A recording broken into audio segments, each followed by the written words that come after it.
Welcome to Jordan and Drew, the sports crew, the EWC breakdown for Tuesday, April 19th, 2022 is the date. And I'm glad to bring these back. We took a little break here as we're moving from winter to spring sports. That transition, of course, results in postponements. And I'm sure, and it seems we've had a lot of those right now, especially considering on Monday the 18th, there was some snow trickling down in the area. So with that, let's talk about it here. We're going to start in baseball. We're going to be covering baseball, softball, and soccer this episode. Girls soccer, that is, of course.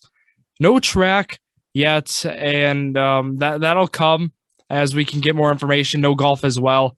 Look, these sports, which it's a bummer, right? They're not covered well, and that's something, again, we want to change here at Jordan Drew, the sports crew, just because – look, we want to share the good things that are happening in these sports. As like I said, they're just not being covered well, and we're going to change that. So without further ado, let's get into the world of baseball here in the EWC.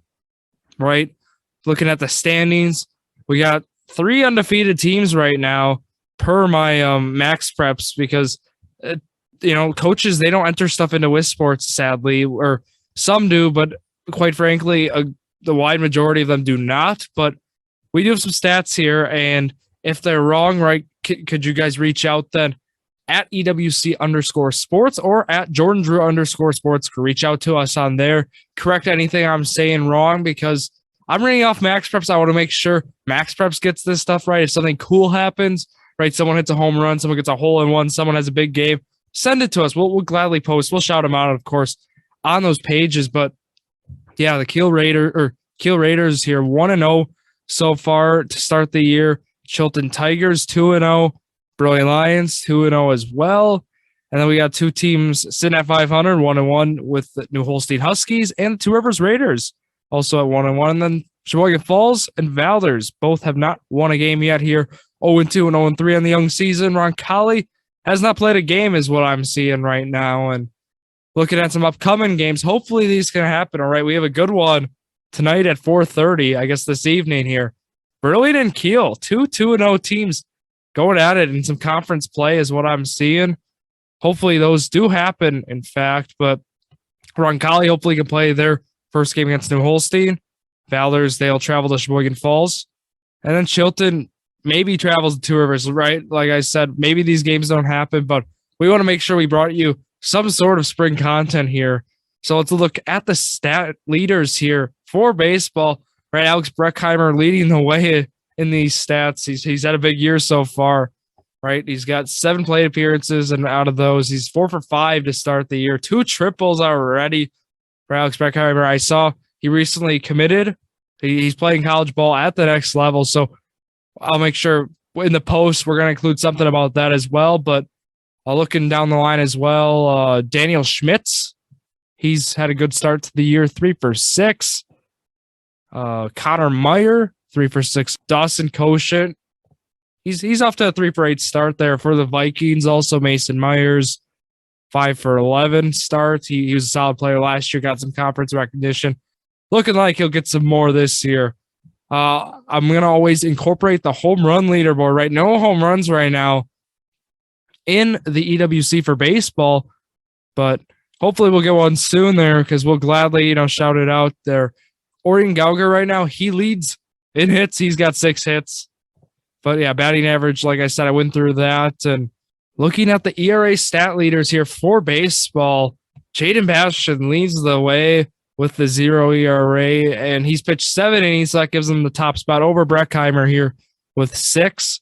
Max Miller, he's got a 0 ERA as well, and that's in 4 innings. And then next guy, 0.78 ERA for RJ Jeffrey, as he's only allowed 1 earned run so far in his 9 innings he's pitched. Some top guys right there, pitching has been a strong suit so far, it seems, in the EWC for baseball.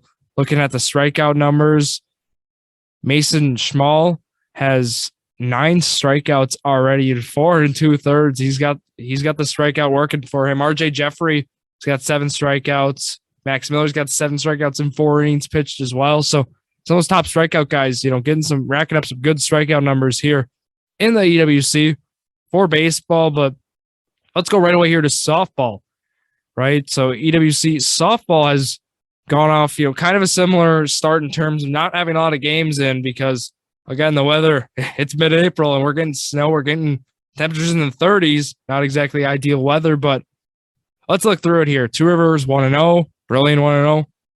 I got Valders 1-0. I'm not sure if some of these records are accurate, though, because I know some of these are not updated right away, so not sure here, but hopefully the coaches can get this stuff in. Hopefully we can have some information or more accurate information to share. New Holstein 2-0, Chilton 1-1, Sheboygan Falls 1-2, Roncalli 0-1, and then Kiel, it says 0-3 here. So looking at that, let's go into the stat leaders now for that. So leading the way here, Maddie Tash of Chilton, batting 800 so far. Paige Owens, batting 750, and 3 for 4 so far. Then Hillary Snabend, 8 for 11 there. So that's a 727 clip. And then Jana O'Connell, a freshman, 8 for 12 to start the year. Ariel Schneider, then 8 for 13. And here on the home run leaderboard, so this is where it gets interesting, right? Max Preps tells me 0 on the home run leaderboards, but then if I go to the specific home run stat category, it does say Eden Pedon has a home run. So if someone could clarify that, maybe reach out to the page. Let us know, does Eden Pedon have a home run? I know this is tough because, again, Max Preps, some of this stuff's not accurate. There's some concerns, using this stuff, talking about it on a breakdown here. But again, like I've said, I want to reiterate this. We want to share accurate information. We want to shout out people who deserve that recognition. All these spring athletes, as we've said, it's just not covered well. And we want to change that. So we're going to do our best here. But talking then about some scheduling, some of the games here in the world of softball, it's looking like, the game's Tuesday tonight. Hopefully they go on. You got New Holstein, Roncalli, Falls and Valders, Brilliant and Chilton. And then Wednesday, it looks like they're throwing a lot of games Wednesday, right? You got to make these games up. So I know that's how it always is, right? You're going to have some weeks where people are playing 4 to 5 games a week just because of dreaded spring weather. But with that, we'll get in girls soccer here before we wrap up this first breakdown here for the spring sports season. So soccer, fortunately, they've had some games. They've been able to get their games in for the most part. With a few postponements here and there, considering Monday was another one. I had to postpone with the weather, but Kiel Raiders have looked impressive so far in the world of girls soccer. Taylor Schott already has 5 goals scored, and thankfully I saw HTR. They were able to throw her in as an athlete of the week. Hopefully that's going well for the voting, but how it works for soccer, they're in the EWC/Packerland. So it's an interesting conference there, how it works out. Some co-ops here and there in that, but let's go through standings. Like I said, Kiel 6-0 here, Falls 2-0-1. It says so. That's a tie there. Sturgeon Bay 2-2. Kewanee has not played a game yet, and then Gibraltar with Sevastopol 0-2-1. Two Rivers has not played a game either. Valders 0-2. Green Bay NEW Lutheran and they're co-opted as well. They're 0-3. New Holstein 1-2, and then Roncalli 0-1. So tough here as not a lot of games have been played, but they got a busy schedule as well, right? They got to make up these games, and so you might see 2 games a week here for the girls. Maybe we throw in some Saturday games, which that's what they're doing here. Sheboygan Lutheran Christian playing Sturgeon Bay. You got Winnebago Lutheran Academy. They're playing Kiel next Monday. So there'll be some good games, looking for girls soccer. So go support girls soccer, go support the baseball, softball teams, and of course, go support track and golf, right? And sadly, we don't have a lot of data, or if not any data, to share today for that EWC breakdown for those 2 sports being track and golf. Hopefully, we can get some of that information in. Coaches want to send us stuff. That'd be great, right? We want to talk about this stuff, as I've said, but yeah, with that, this is kind of an intro episode here, just briefly talking about the world of spring sports. Hopefully, maybe see Robert Schimmick come on with me. Maybe we'll talk, some stats. If he's able to get to some games, we'll see. But with that, thank you all for listening here to another episode of Jordon and Drew, the Sports Crew, the perfect podcast for you.